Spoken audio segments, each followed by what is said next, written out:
Say the way you do it is definitely a little healthier. Like I feel like you're in this for the long run, and I'm going to fizzle out and die in a couple of years. Hello everybody, how's your day going? Because it's about to get better. My name's Dr. Derp Gamer, and in today's video, we're going to be talking about Jschlatt, the art of killing a content creator. We're going to go over many different things. Why Jschlatt started YouTube in the first place, why he slowed down so much, and why, even if you don't watch him, it's probably going to affect you. Contrary to popular belief and current events, Jschlatt didn't actually want to be a YouTuber so that he could make a ludicrous amount of money to spend on monkey nut statues and a Tesla that farts. No, he did it so he could be like his YouTube idols, Woody's Gamertag, CNanners, and Mr. Sark, to name a few.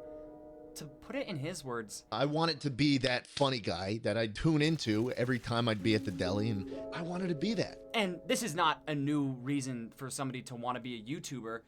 People have made content because of the people before them since the beginning of YouTube. You gotta remember, when we started YouTube, nobody who started on YouTube of my era grew up with YouTube. We grew up with movies, we grew up with TV shows.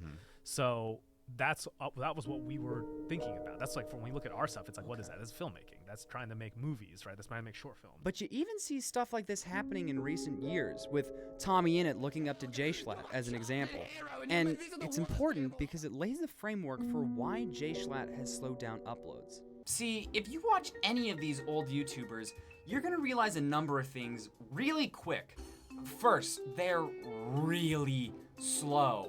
And second, they're kind of weird, but that's not really that important, so just be concerned about the first part. Things are noticeably slower on YouTube because they could be. There are far less standards. Most of the content was just somebody sitting and talking to a camera with probably minimally edited footage. Unless if it was a skit, but even skits were far slower. Like, take this original Smosh skit, Playing with Dolls, for example. First, yes, the audio and video quality of this is not very good. It was made in 2006. It's probably older than most of the people watching this. That's not what we're talking about.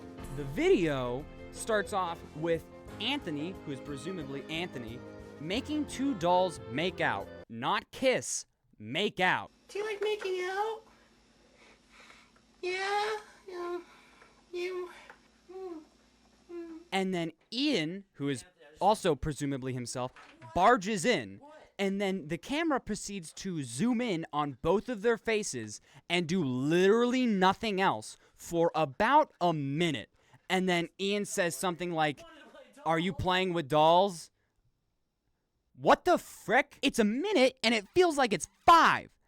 Okay, not that extreme, but still, it doesn't feel like a minute.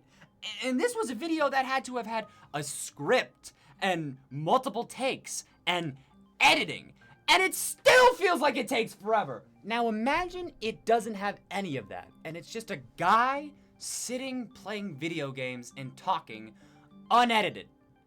It's monumentally slower! But that was alright. The bar was far lower.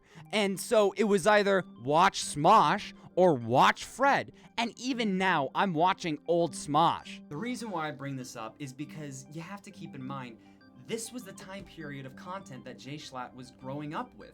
Now, probably not Smosh and probably not Playing with Dolls, but still, if you go back and watch a lot of the stuff he says he watched, Woody's Gamertag, CNanners, Mr. Sark, you're gonna see that it's a lot of slow content. And the person making it probably wanted to make it. This was a time before making videos was really seen as a job.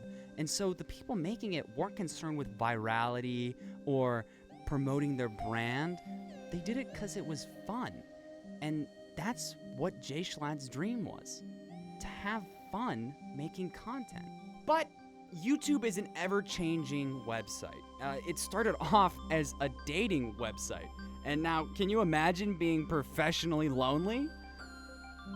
I can, please follow my Twitch. So naturally, people on the website, content creators and viewers alike, have to adapt and change with the website, and slowly, over time, it becomes more and more difficult to be a content creator, until the point it doesn't become worth it. It's no debate that Jschlatt's upload schedule has slowed down. I mean, he only uploads at about once a month at this point. He hasn't live streamed on his main or alt in several months, and even the podcast he's on, Chuckle Sandwich, hasn't been weekly in over a year. The new weekly podcast, Did Jschlatt Win, just took a 2-month break, and the other podcast he's on, he quit. And he started that podcast 6 years ago. Now, I'm not saying that Jschlatt is stopping. Heck, I don't think he's ever gonna stop. He's explicitly stated this is his dream job, and he never wants to stop making YouTube videos. And for those that have watched Jschlatt for a while, you know this isn't the first time this has happened. Jschlatt, after coming off of the high of SMP Live, was essentially categorized as a funny man streamer. You see this stuff happens a lot, especially with people that come up through Minecraft. And it's because people tend to watch a creator for one thing. Take a clip compilations channel, for example. You know the one I'm talking about. The one that uploads a video and it's like Slimesicle getting goopy for 26.5 minutes. Or Joey Diaz clips that put hair on your nuts. And then the channel's called like Joey Diaz Nut House or something like that. And it's compilations of Joe Rogan or Joey Diaz or just people in that space. And the videos will do fine until they try and upload their own original content. And then it's gonna flop because that's not why people are watching them. They're watching them for clips of the American icon, Joey Diaz, talking about like politics or something. You know why? Because we're Americans, cocksuckers. This is essentially what happened to Jschlatt. He would upload a Jackbox video, boom! 2 million views in 1 week. He's disgusted? Well, so am I that he didn't upload a Jackbox video.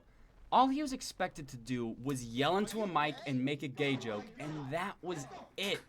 And it killed him. I mean, this was a man that made a tribute to Minecraft, an emotional, insightful video that many related to and made Notch cry. In one of the earlier weekly Slap videos, Jschlatt talks about how important it is to make fulfilling content that you enjoy making. He says it outright here. Money might be a constant, but fulfillment might not be.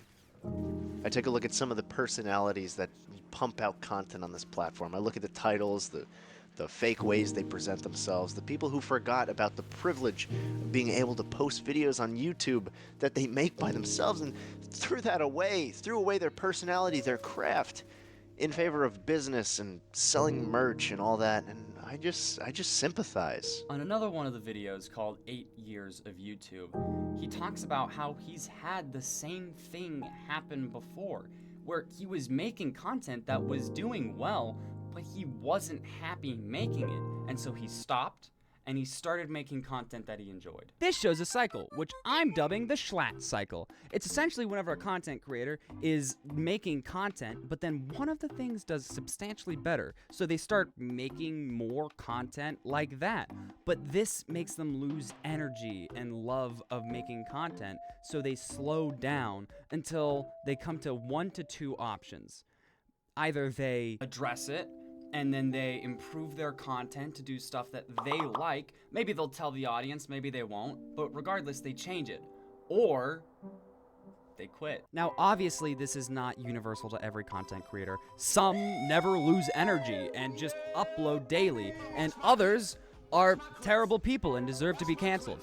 But this is not the first time this has happened. Some examples are Jacksepticeye, Markiplier, and PewDiePie, but Jschlatt is a special case because of one video in particular. This video came out, and he explained why he slowed down so much, and to the delight of his fans, talked about the reinstatement of weekly content and weekly live streams, where he would do things that he wanted to do, but also things that he knew would do well. And it was good.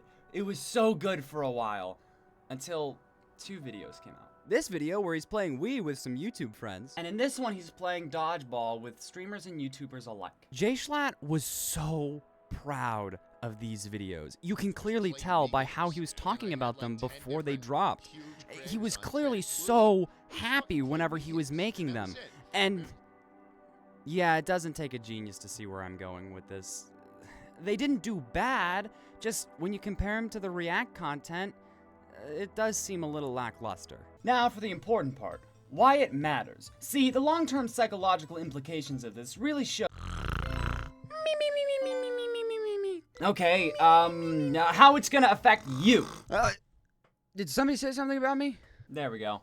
Now, obviously, Jschlatt has explicitly stated that he never plans on quitting YouTube. As a matter of fact, he recently went live just before I frickin' got done with this video. I'm not concerned about Jschlatt quitting. The other content creators, that's a different story. Many other YouTubers may not, probably don't, have the same disposition as Jschlatt. It's not unheard of for a content creator to just show up on the platform, make a lot of money, and then leave. Some examples would be the Fortnite streamer Skeptic or Travs. They show up, they make money, and then they kind of pitter off and stop making content. Heck, even other people that still make content have started making different content on different channels and not really giving an explanation as to why. An example is Tommy Innit and Wilbur Soot.